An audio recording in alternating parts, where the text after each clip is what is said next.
Today I got another special interview for you guys. I've been really liking Zoo from Cacity since it dropped in March, and you'll get to hear some really cool insight and maybe even some hints at some new music, so stay tuned. And here's your pre-interview reminder to check out my Instagram if you're interested. Here you go. First off, why did you choose to make the theme of the album Zoo? Is Zoo supposed to like represent the diversity of the sound? Exactly. Yeah. So I don't like putting myself in a box pretty much. And with the last couple of albums, I've just realized like I've done the indie album, Bad Choice of Good Stories. I've done some rap EPs. I've done another indie EP. I've done a grunge album, and I've done a rap album in the past. And I'm like I don't like sticking myself to one sound, so I want to embrace the weirdness instead of just trying to find one genre that I sound the best at. My sound is my voice over many genres. I just want people to think of me as my own genre and my own sound, just as you would for any of your favorite artists that makes more than one genre and whatnot. And the reason I went with Zoo is because I had gotten really, really faded one night, and I had turned all the lights in my room blue, and I had a pencil, and I was starting to draw out a bunch of animals, and I drew myself in the center, and I made the album cover that night for Zoo. And I was like, you know what? There is a lot of random things in my life, and I'm just going to start naming stuff after a lot of random things and just mixing it together. And I feel like Zoo, you see so many different animals, and you're like, wow, a lot of these are mammals, a lot of these are, like, in a case of like an aquarium, a lot of these are fish, or they're all random, but they all breathe and have a function to live in some form of capacity. So it's like all music's art at the end of the day, and I want to have a fun and interesting way to mix that and show it, and also just make it cohesive. So I chose Zoo because you see a bunch of different animals, and there's not the same thing a whole bunch over and over. You'll have different breeds of dogs, but they'll all be dogs still. So That's kind of close to what I thought, honestly. It makes a lot of sense. How did you decide the like naming scheme for it though? some of them just described what like colors I kind of felt from the song in terms of listening. Like Crocodile, very much had such a weird sound to me, and I'm like, this song has a lot of bite, and it's very swingy. And the first thing I thought of was like a big ass crocodile, and I was like, I got to put a bar about a crocodile in here, so that's why I included that. And I was like, this is a really weird song, and it needs a green ass cover art because it sounds like that. And so I made the cover art and I made the song that night, and I decided that that one's gonna just sound like it's just what it's just fit for me. It just worked. And for Scarecrow, like the album with Zoo, I want to put a bunch of different animals in there, but I want to show that it's very, very random. So if you look at the cover art, I've dealt with a lot of medical things. So in the past half a year, so like there's a scalpel with like an arrow pointing at it, pointing out scalpel, reference the doctors I've been to. But and there's a bunch of like there's cigarettes because I've smoked in the past. There's weather, like it's raining on me. There's a rainbow. There's clouds. The weather's moving no matter how bad I'm doing, no matter what's going on in my life. Everything is still living in its own harmony and still continuing. But in the center is just me. So I just take a little bunch of everything. The world's like a zoo, is what I basically said it. There's so much random things going on in every different little way. No one lives the same life as another person. And we're all boxed in our own little worlds of sticking to one thing. And some people are like, oh, I only like rap, but I'll never fucking listen to rock. Or, oh, I only like jazz, and that is the only true form. Or there's people that like orchestral music and says, like, metal, Satan music and whatnot. So it's just finding what each song fit with it, and also lyrical content. If the song says something, or if I'm like, damn, this song kind of gives me vibes of this, I'm gonna put it towards it, like with Crocodile and whatnot. And another song like that was kind of like Purple. I just have always, like, I never say purple in the song, but it's the vibe that it gave me. It felt like a very moody, very cool colors song. And with a song like Apes, that is the name of a type of mushroom that people can take to have a psychedelic trip to experience stuff. And that song was so self-reflective that I wanted to call back to that and talk about that, which is cool because people are thinking like like apes at a zoo or like an Yeah. enclosure and whatnot. But it's like no, if you look at the cover, it says apes in parentheses because it's not the animal. So it's like little Easter eggs like that, but it still is reference into it. Yeah, I didn't catch that. Purple also, that cover art is crazy. Like you hit the aesthetic like right on the head for Thank that one. you. It felt purple, dude. I had to put that in there. And another example, just because I thought of it just now, is like Armadillo is a very soft and closed off song. And I am from Texas, and armadillos, as soon as cars drive by when they're on the road, they'll like jump in their shell and hide. And they hide from predators and like ball up. So it gives it that very claustrophobic sound. So that's why I went for an indie sort of duster vibe with it. Oh. Because the animal felt like it matched the vibe with it in terms of how the animal lives and how it carries itself. I wrote down a question asking if there was any connection between Armadillo and like it being a love song, because like an armadillo like closes off. Yes, in a sense, yeah. It's also in a sense in the same way more of closing off to prevent getting hurt further if you know something's failing, you know, like keeping attached to a relationship that you know is not following through, or if you know that your partner doesn't love you and y'all are still together but that heavy air is there. So it's just the reflecting of wanting to you know, remembering to put yourself sometimes first before that. And sometimes people can do that healthily and unhealthily, like closing off, like an armadillo. They close off everything and just wait till it's gone. Was there any theming in the order, or like how did you decide? With the order, when it came to like the order and whatnot, I usually will have it all in a playlist depending on like the order I make it in. Sometimes I'll make an album and the first song I make is the last song on the album. I've done that before a lot of times. Is that Purple? Purple, yes, actually. Purple was the first song I made. So in that case, that worked for that, as I was like, this would be a perfect outro. I actually had a whole 2 songs for an outro plan that I pulled off the album last minute because I just felt like it didn't fit on for me. But like in terms of structure, I always want to keep the first half for people. And if you're a fan of me watching this, I like to keep the first half of my albums very energizing. So it's going to be a bunch of different genres, but it's supposed to keep you upbeat because, you know, you don't want to listen to album sad songs start off like, oh, wow. And you don't want to, because then I like to keep the slower half towards the second end. I might change in the future, you know, anything fucking works. Randomness is possible in any sort of vein. But the way I've been liking to do it recently that feels very cohesive is very big climax towards the top, and then it slowly just kind of goes down, and sometimes I'll usually end with the last song being a heavy one, which was going to be for Zoo. It was going to end with a 2-song metal ballad, but never followed through, and I couldn't finish it in time, and I was like, this is not ready yet. So I pulled them off, but I think it being kind of an upbeat, happier ending worked with it too, with Purple. I think it really closes off with like the pianos at the end, and it's just, I feel like it's very cohesive. My friends have really liked, like Donkey and Brokey said that they really like the structure of it and how it is. And another trick I'll use sometimes is I'll have all the songs on a playlist and I'll click shuffle, and then I'll just wait and I'll be like, ooh, Doses sound good after Apes played, or damn, Snakes sound really good after Crocodile. Okay, and I'll write it down, put Snakes after Crocodile. So I might have 3 songs out of the whole 16 or 11 song playlist like set out, and I'll be like, okay, but these 3 songs have to go in this sequence because it just works. Was Apes and Doses like? Did you make those songs like at the same time? Because the transition is very smooth. Like it sounds like it's the same like chord progression. Completely not at all. Doses was actually made 2, almost 3 years ago. Damn, really? I made that song. That was gonna go on Toleration. Really? It kind of sounds like a Toleration song. It was made halfway through Toleration. There's 4 different versions of it. The intro was going to be orchestral for like a full 2 minutes, and then it leads into it. It like had a completely different intro and whatnot.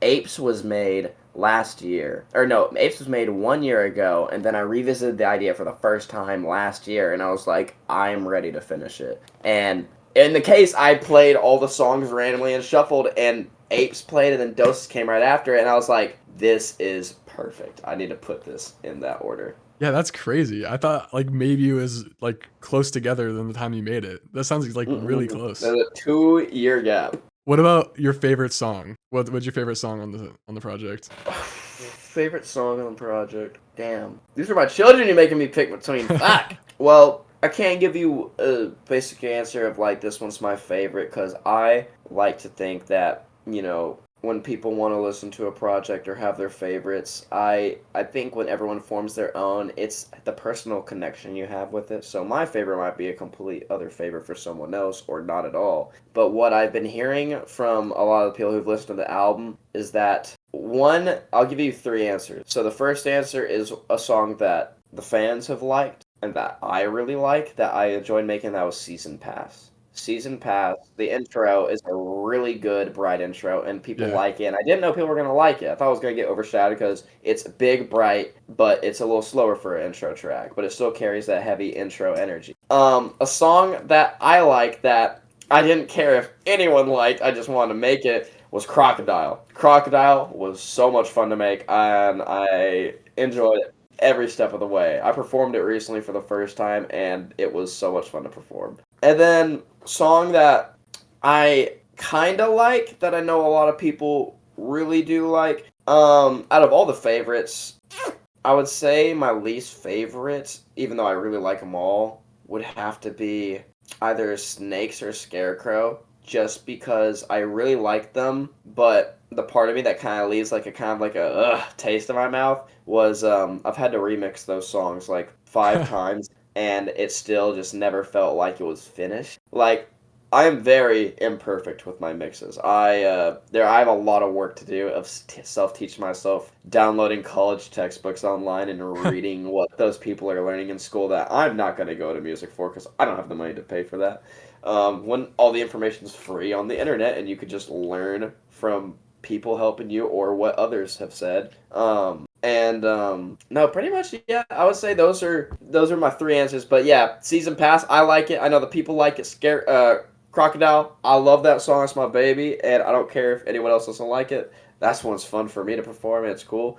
And then I would say Scarecrow. I'm gonna go with Scarecrow, just because that one I've had to mix a lot more, but I'm proud with how it turned out. Honestly, as like a fan, I don't notice like any bad mixing, honestly. Like, cause Oh, I'm that I'm for not like sure. a musician, so I can't hear it, you know? I mean, yeah, that's a real thing too, and also with playing like live too. Like if you fuck up your own song, no one's gonna know if they don't know if they don't know your song by heart. So if you're playing for a bunch of randoms at a show for the first time, they're gonna like it whether they've heard it or not, you know? For Crocodile, I actually got the vibe of like Tyler the Creator inspiration. Did he influence the song? Very much. That was my tamale Really? for the album. That was my tamale for the album. That was the big standout goofy rap song that works. The beat is weird. The bass hits hard. The percussion's weird. The synths are odd. I switch flow like 18 times in it. It's really random. It's peak ADHD at its finest. Yeah, I could tell. How long did the album take you? This one, I spent the entire second half of last year working on it. Ever since I had moved out from Texas, and it's looking like Purple. Yeah, I started it in about October, and I finished it by December. So October, November, 3 months. 3 months it took me to make the album. And half of those songs were brand spanking new, and half of them were old ideas that no one's ever heard remade. Like Doses, I had the guitars fully finished. And then a night before uploading the album, I re-recorded all the guitars. I deleted all the guitars, recorded the entirety of the left ear guitar, recorded the entirety again of the right ear guitar, and then recording a middle guitar that the volume's turned down so that there's like this big wide sound of two separate guitar takes. So when you're listening to Doses, I'm playing guitar 3 times differently. The left ear, the right ear, and in the center. And I redid that entire 4-minute song the night before I uploaded the album because I was like, it can be even better. Really? Yeah. So you did that instead of like duplicating the track 3 times? Nope. Yeah. I have found that it's not lazy because like I'm not gonna say like I do everything itself like all like the time. I definitely duplicate shit. There's hooks in songs I've duplicated. Crocodile, the hook is duplicated because I could only just hit the "you didn't get this shit" perfect one fucking time. So I'm gonna redo it, and it's a hook, so you can get away with it. But when it comes to instrumentation and production, you can really tell the difference because there's this thing called phasing, where when two waveforms are happening at the exact same time, you can tell that it's one. And when you play it in a car speakers, it sounds cheap. The best way to describe it. It sounds fake in a way. and it could be some of the best guitar work. It could be fucking like phenomenal and like flawless. But if it's both the same and you're putting it on both separate ways, it will clash and it will stand out in the mix. There's a couple of my olds like that, and one of the ones is like Depression Room is phase because I record only one guitar track on the side, so that's why it sounds overly kind of compressed and tight. But just recording separate tracks for left and right at the same time, it makes it have such a full sound, and it's so helpful. So if anyone's recording or likes what I've done and is wanting to record like their own stuff or is like wondering how to fix issues with that, if you have thought of it and been like, I don't know if I should do it because it's a lot of work, do the extra work. It sounds somewhat pretty. Put the time in to make your ideas good. You spent time thinking of them and loving them. Work on them, no matter how long it takes. What about like the title kind of suggests the song? I mean, the title is about drugs, and you say like "get out of my head" a few times in the song. Like, is that about like you getting off drugs? So I throughout high school I had ADHD, so I was medicated hella, and the pill, like when you're in people with ADHD meds that have taken them, I mean everyone's to each their own. Some people have had like different experiences, but I have had a similar experience to a lot of others where they just make you feel hollow and you don't want to. And I was still on meds a little bit whenever I had met Karma Mob at first, like around 5 years ago, and it just like you go to school, I'd take my meds and it would lock me in and I'd feel like a robot. I would get shit done, but when I get home, bored depression times 10. I was sitting in my bed, not even wanting to watch YouTube, not even wanting to watch TV at the time when cable was still popping. I fucking miss it. Didn't want to play any games, didn't want to. And I was a little ass kid at the time too when I was taking meds, so it's like I wasn't wanting to fucking play or do anything. I wasn't wanting to go to friends' house or nothing. I was a robot, and I felt like in high school whenever I was still on them for a little bit, a lot of the time it felt like I was pushing people away from how like just robotic my personality was, because outside of school and outside of taking the meds, I was fine. It scares you because when you're so deep in a hole when it comes to like meds like that, and especially when it comes to schooling and parents giving their kids meds, and they don't, not like, there's research on how much to give your kids, but they will sometimes say, oh, your kid's trouble focusing, drugs, here you go, this will fix them. And it's just such a weird experience I've had, so I felt like wanting to restart, and during manic episodes wanting to throw away all my past friendships during that time in school and just wanting to restart again, but knowing inside that I'm still me, still the pure me, and it's like a third person looking at yourself, and that's why I say I know I'd hate to see you cry, and I'd hate to see you this and that, they'd hate to see you die, they would just hate to see you down. And it's just like a little love letter song to myself of getting off of it and talking about how the struggle of being on doses of meds was. Is that why you say like forget all my friends and I don't like my fans? Exactly. Or and I don't like my meds. Really?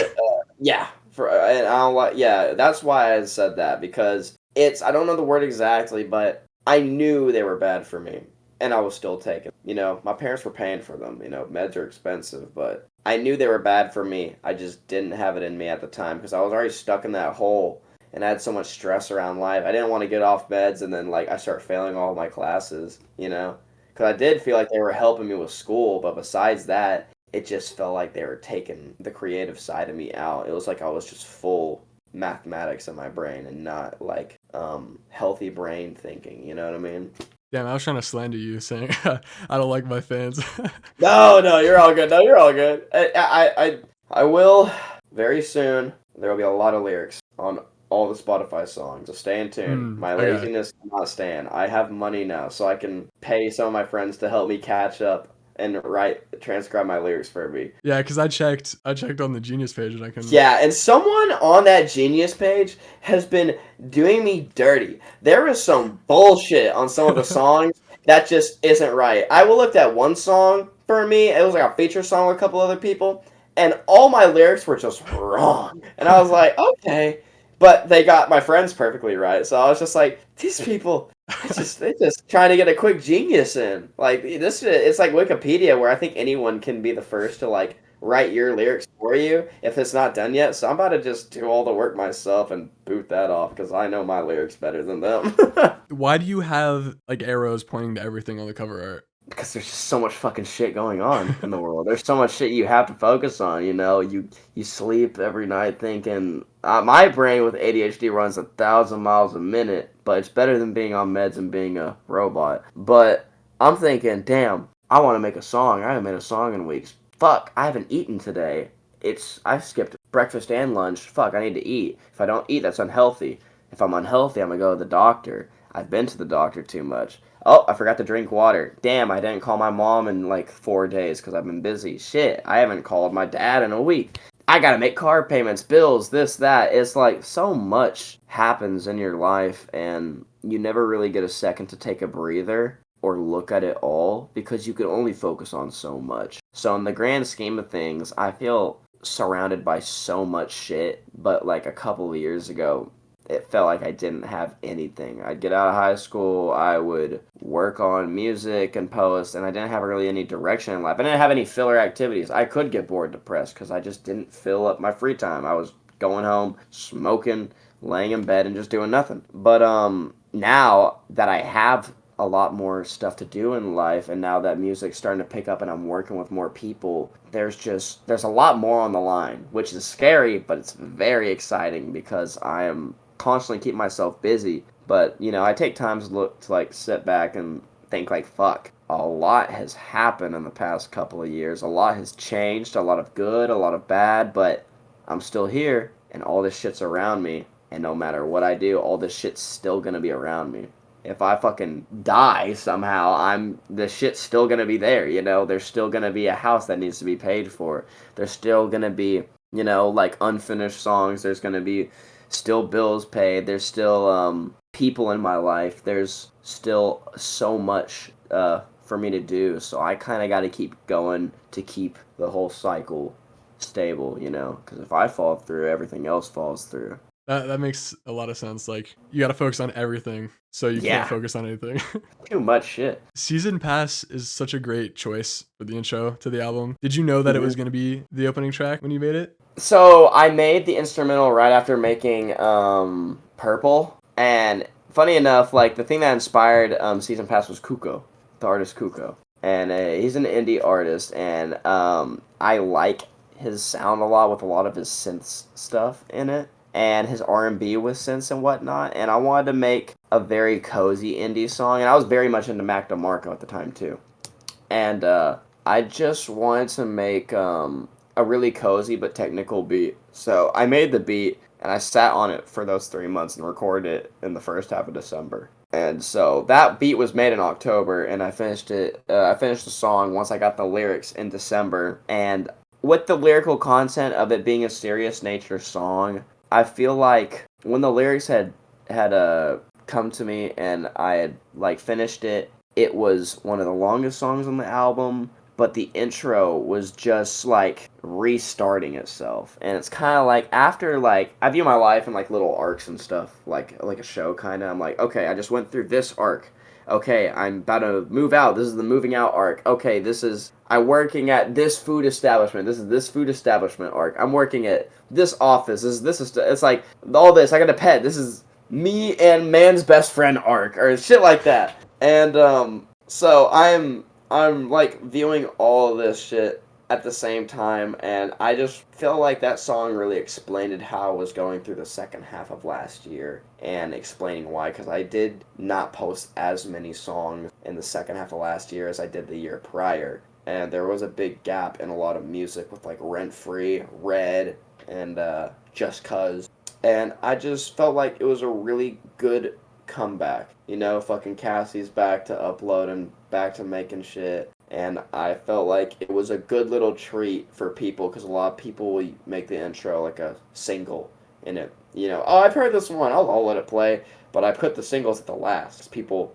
wanted to hear it again at the end. So I was like, oh, this is how it works. So I felt Season Pass was the best. Also mainly carried because the intro with that weird synth rewind sound. Yeah. So the loop, that whole album kind of loops. So if you play Purple and it ends, it kind of is that resetting sound, and then you're back into Season Pass. You're about to start the cycle. You just had another arc. So it's like you're going through a full arc listening to all those songs. What does like the name mean? This one wasn't really like a deep meaning for a song, but I was like, welcome to the zoo. This is the season pass. You get to see all the animals. Kind of like how a bunch of like establishments or like zoos or aquariums will have like a season pass where you can pay a little extra, but you can go in for free. So you could skip the lines and whatnot. You know, you're paying extra. You're getting to see the full spectrum of it all. So you don't get to see just some animals. You get to see all the random animals in the zoo of my album. You know, you get to see all the weird songs like Crocodile. See some nicer shit like Purple. So it's just a full spectrum of whatnot. What is the meaning behind apes? So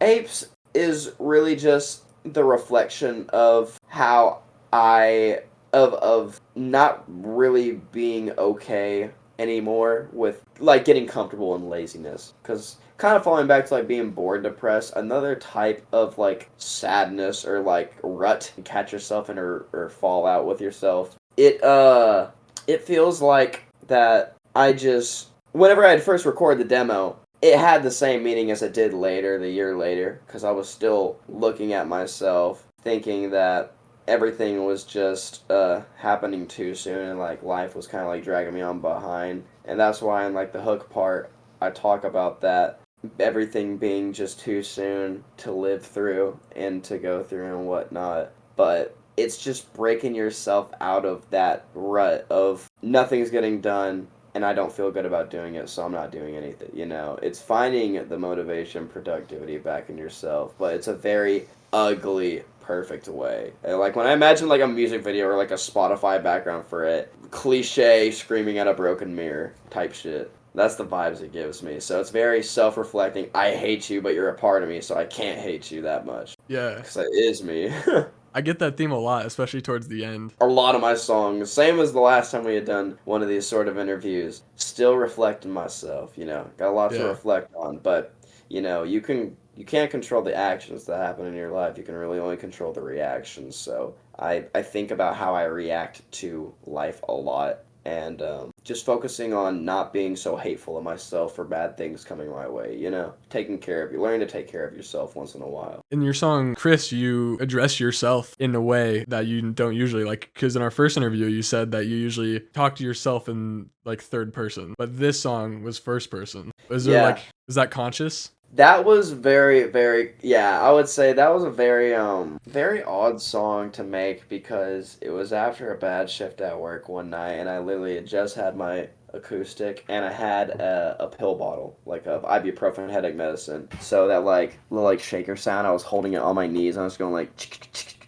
just hitting it, and I had my mic held up. So I'm recording a pill bottle, and that's the shaker you hear in it. Oh. That song has no sense or no main editing. It is just mic recording. So I record the guitar microphone that I do my vocals in right up. I didn't even plug the guitar in. I just recorded the out sound for it. And I just layered it so much to give it such a big sound of a big representation of myself and whatnot. But for Chris, I felt like that song had to be made at some point. I didn't know when it was going to get made, but I felt like a song like that had to get made, whereas which a lot of my songs are, I hate that you're this way, even though you're me. This song is like, it's okay that we feel like shit, because people feel like shit. It's how life is. Not everyone, some people have lives that are genuinely like, they can get their shit figured out and they do good and keep a good head on their shoulders, but, you know, everyone's different, and, you know, a lot of people go through their own struggles. And so this is just, I would say, a healthy way of accepting that, and it does call to people in my life that aren't in my life anymore, personally, that I've had to push out because they weren't good people for me, or they weren't good towards me, or people that pulled themselves out of my life for the better. And that was my first time ever really talking about a serious topic like that towards myself, or people seeing me talk to myself in that way. So that's why that is the only song that is named after me. It must have been like cathartic. Very much so. Is Snakes kind of like that too? I would say Snakes is very more theatrical way of putting it, very more out there sort of sound, because I didn't know what I was doing with Snakes. I was just doing like a bunch of random stuff when it comes like how I make everything. It just starts with a random idea and whatnot. And I was like, wait, this could be fun. So that instrument was completely made out of fun, and I wanted to have kind of like very loosely now because I know people would be like, oh, that doesn't sound like it, but System of a Down ish sound. So that's why like I'm doing like the high pitched singing with like the metal sound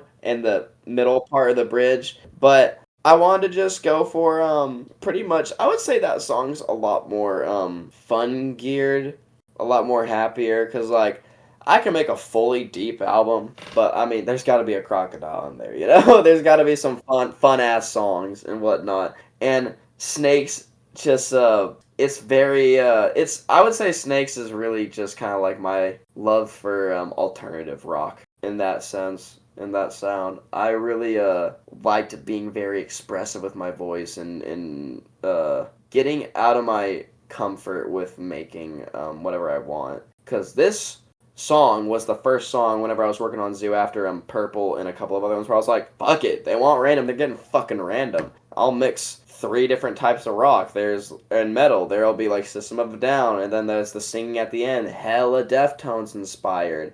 But I'm always gonna be inspired by Radiohead's first couple projects and the Bends mainly. Is like I like pulling together my favorite aspects of multiple artists and cramming them all into one box and putting it out there for people to hear because that's my representation of me. These are the things I like. Here's how I sound. This is my personality in sound, pretty much. I also noticed that Doses, Drop Dead, and RX all seem to be like about the same theme, and they're like close to each other in the track list. Is that intentional? Kinda, not really, but with RX to explain, that one is just an idea of the song is just based off of an idea of how fucking now drugs are bad, drugs bad, don't do drugs, but how cool it would feel to be at a nightclub high on some pills. So that's why it's called RX prescription. Going to a club, popping pills, that is terrible. Don't do that. It is not cool. Pills are not fun to be on. It is very shitty and it kills you. But yeah, it's just feeling pretty, fucking going to a club, partying, a lot of neon lights popping up. It's that techno sound, you know, driving at night, fucking city lights, high in the backseat of a car, smoking and whatnot. That's the vibe. It's party, but nightclub kind of party vibe. I couldn't really put my finger on it, but that's like exactly how I would describe the like dun, dun, that Yeah, part. the very Yeah, sound. Drop Dead, RX, and Crocodile were your only like rap songs on the project. Mhm. What inspired these? So with Crocodile, I wanted to make a jerk song because jerk beats and jerk music has been getting really popular lately. Kind of it started getting a lot more popular a little, and I had my timing a little wrong. So it started getting a little more popular after sort of like Jersey Club stuff started popping off hella again. With like the Otatari sound, like that synth dance music. And I was like, I want to make a Cassidy version of a jerk song. So I made a really weird one. And then I had Tamale in mind. I was like, this beat's weird. I'm gonna fucking embrace it. So I started doing all the goofy rapping and shit. And there's a lot of funny bars in there. Some serious, some not. And with RX, I wanted a good like sort of like Lady Gaga dark pop. I wanted to make a dark pop song with some rap in there, and I was like, it would be really cool to do. And I was really happy when I had made it, and I had showed Numa after I had made it, and they're like, dude, this is fucking cool. And I was like, do you want to hop on it? And they're like, yes. And I was like, cool. So we recorded it, and it fucking came together beautifully. And Drop Dead, I've had for a minute, and I had asked Brokey if they want to be on it, and they hopped on it. Then I had just that for a bit, and then I asked Docky if he wanted to hop on it when I still had the open with Brokey on it. And Docky was like, hell yeah. And then I made it. We kind of forgot about the song for a couple of months, and then I was like, yo, this is a banger. If I throw this on the project, y'all cool with it? And they're like, hell yeah, it's not that old. So we dropped it, and I wanted to just, you know, I can't just be like, oh, scream rap, trap metal, disgusting, get out of my fucking sight, disgusting. Like it's where I started. I can't really shit on it, and it's just fun to make sometimes. So Yeah. I wanted to call back to that underground rap sound and just sort of like my friend's sound that they're going into with we've all progressed from where we started like 3 years ago. We are not all making the same sort of like underground rap and shit. Everyone in Karmob's kind of found their own like lane of music that they're really comfortable in, and it's so fucking cool because it's such a mixed bag of random people, and Yeah. there really is an artist for anyone. Did you ever feel like you like had to put a rap song on it on the project? This one, yes, because I was like, I already had just like all the songs were done besides the rap ones at first. Besides Chris and Armadillo being made last, but with those songs, I was just like, I'm not doing a grunge album. It was gonna be a rock and a metal album. It was gonna be a metal album at first, but then I was like, this isn't really me. I can do more than just this, and I spent all the time working on some of these genres. Like, it's like I spent all the time working for 2 years ago on like melodic rap when I wanted to do so much melodic shit. And I was uploading shit like Rainy and fucking oh, I can't even remember my own songs. Name Stacks,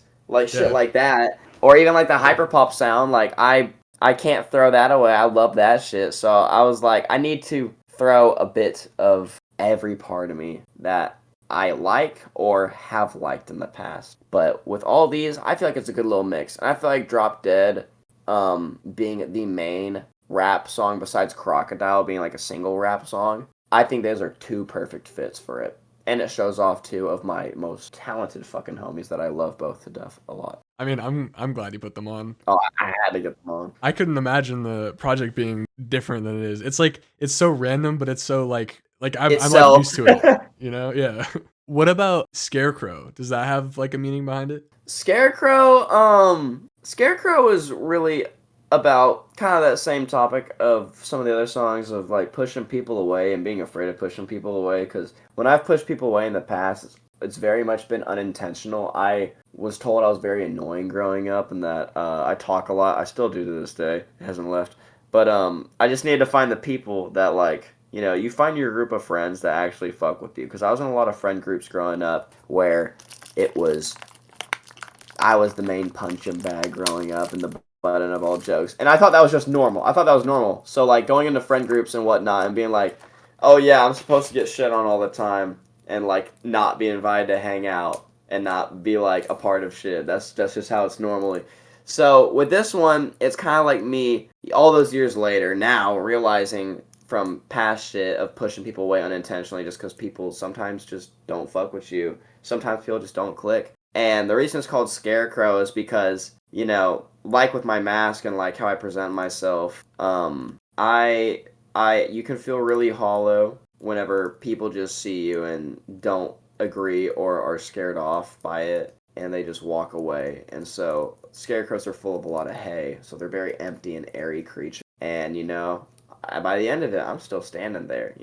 I don't leave the people left me. So that's just kind of like the vibe of like friend groups in like early on high school, middle school, and elementary school. So that's just like my fear of back then coming back of I don't want to push people away. I don't want to be a scarecrow. You explaining all these, like I feel like I'm just like about to get it, and then you saying it like makes it click.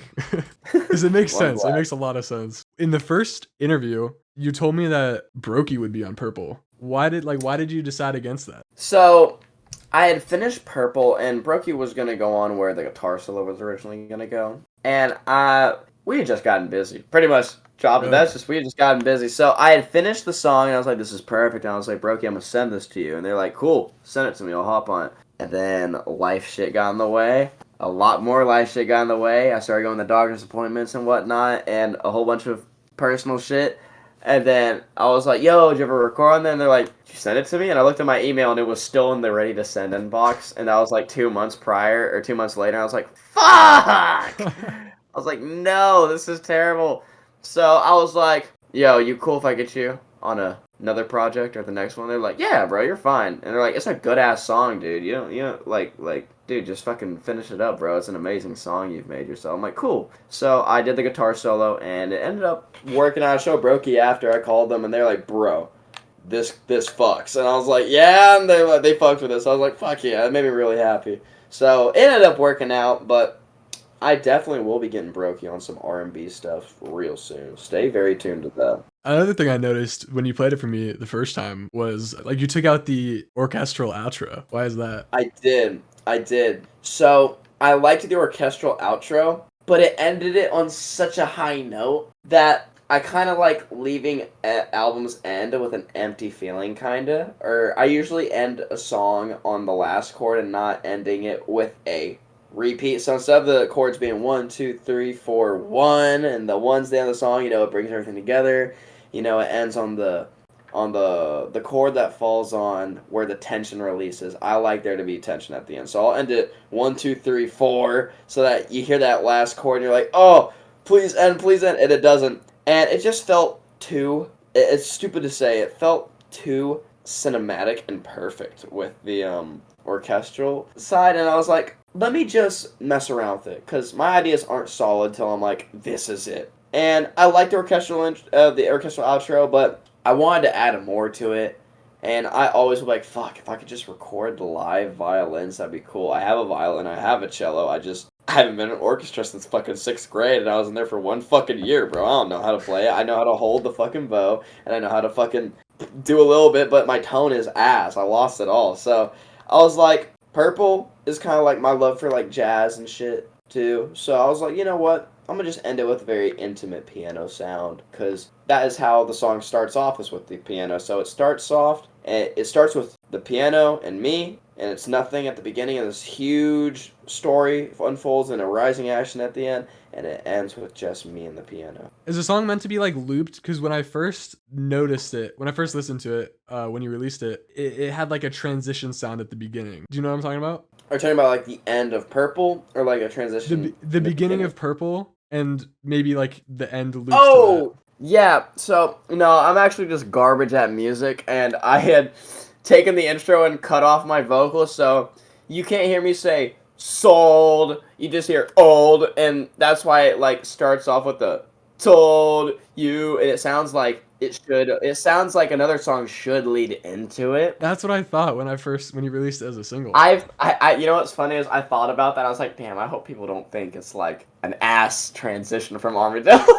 I was so afraid, but I was like, my mixing is never consistent. I'm getting better at it, and I'm proud of it. I wear that on my shoulder good that I got it with mixing and mastering roughly, and sometimes I hit it hammerhead on the nail perfect, and then I make ass sometimes. But with Purple, I have never got my vocals to sound that mainstream or like compressed perfectly. In the terms of the vocals are front and center, you listen to it in a car, it sounds nice, And I think starting that song off with the vocals, just throwing you right in there, people hear it. Now when people ask me like, what type? Oh, you make music. Let me hear what you make. I would show them Stacks because it was the most mainstream melodic rap song I could play. It sounds like some shit you would hear on the radio. Oh, what do you listen to? Oh, I listen to Travis Scott. Oh, what do you listen to? Oh, I listen to Clara. Oh, what do you listen? Oh, I got a rap song. No matter what genre people listen to, it's very mainstream sounding. So that's why I would throw Stacks people's way. This song is clean as mainstream, I feel, but it's its own thing, and it's me, so it feels very organic, and I just feel like it's got a good little bit of rap, it's got melodic singing, it's got hooks, it's got a guitar solo, it's got beautiful progression, it's got a piano jazz outro. There's so much in it. So that's my new like, oh, you make music? Let me hear it. I put on fucking Purple first. That's the first thing they fucking. That's funny because like my friends, they'll ask me like if I do an interview or something, they'll ask me like what song like I should show them, and I show them Purple, and my friends still listen to Purple. So sick. Oh, that makes me so happy. That's so fucking cool. Yeah, and also like whenever there's a like you kind of describe that beginning part as maybe like a mistake in my head. I don't know, this might be weird, but I never like interpret stuff like that as mistakes, but it's more as like an artistic choice, That is so real. That is so real, because like kind of follows to what I was saying a second ago, where it was like, they don't know. Not everyone's a musician who listens to music, but I'm my biggest critic, and oh my god, my instruments teacher in high school had brought me to tears before on how serious I am about music shit and perfectionism. my teacher in high school was all about perfectionism and pushing me to my limits. And there was parts of him that pissed me off. You know, I was very upset with him a lot of the time, and he was an asshole sometimes. I do gotta admit, but I hold myself to a high standard because of it, and I don't let songs leave my. I have over 300, 400 like songs that have never been heard. I make way too much shit, but Damn. I just whenever they feel ready, it's like okay, I can send the kids off to college.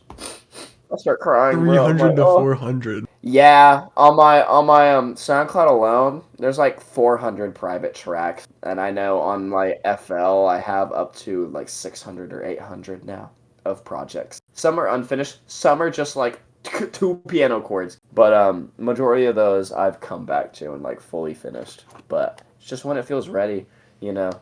How do you feel about like overall about your experiment of like including a bunch of different genres? I think this is getting closer to what I'm meant to do. I have found 3 artists, 2 my friend recommended to me, 1 I found by myself, that are exactly how I want to present myself in terms of music, and I love their sound. An artist named Joba made an album called Russell Boring.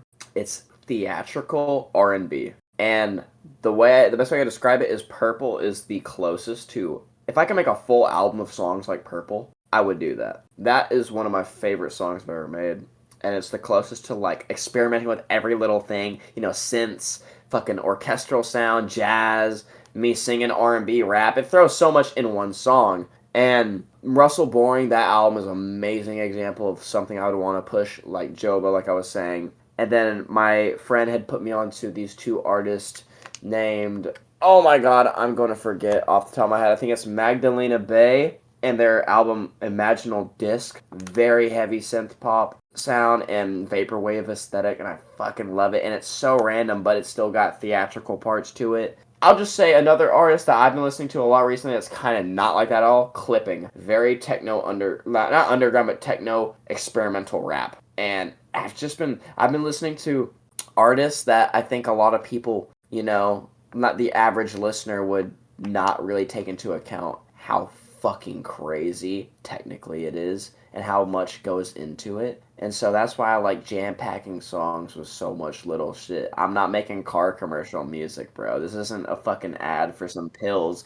where old people are dancing. It's like you could die, vomit, die again. Like it's not. I'm not making commercial music, bro. I'm making fucking bangers. That's all I want to push out, and I just want to make music that I feel represents me well. Whether people like it or not, can't really give a shit. But I know I'm doing my job when people message me and tell me like this is their favorite song or a song's helped them through a tough time. So that's how I know I'm doing my job right. And to be honest, I'm going to do my next project exactly like, if not more songs. There's going to be hyper pop. There's going to be hardcore techno. There's going to be more DJ shit. There's going to be more party songs. There's definitely going to be a lot more metal.